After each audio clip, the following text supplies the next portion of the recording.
అయితే నేను ఒకటి విన్నాను. ఇది నిజమో కాదో చెప్పండి. మీరు హైదరాబాద్ వచ్చిన కొత్తల్లో తినడానికి తిండి లేక చెప్పేది వినండి. ఒక బస్ స్టాప్‌లో ఉంటే అక్కడ కొంతమంది మన ప్రాస్టిట్యూట్స్ ఉంటారు కదా! సార్ ఆ కథ అయిపోయింది.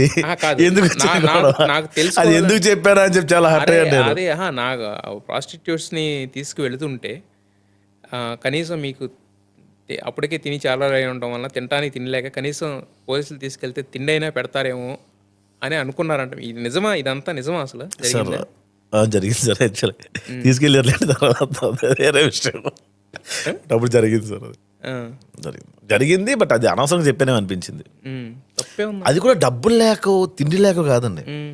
ఇంటికి ఫోన్ చేసి అడగలేక మొహమాటం. హ్మ్. మొహమాటం కాదు, తిడతారు వచ్చేయమంటారు. హ్మ్. ఎందుకు నీకు అన్ని కష్టాలు అక్కడ వచ్చాయి అంటారు. హ్మ్. మరి ఈ తిండికి గతి లేక ఆ ప్రాబ్లం అయితే లేదు. హ్మ్. అడగలేక జోబులో డబ్బులు లేక హ్మ్. ఎవరిని వెలుక్కోలేక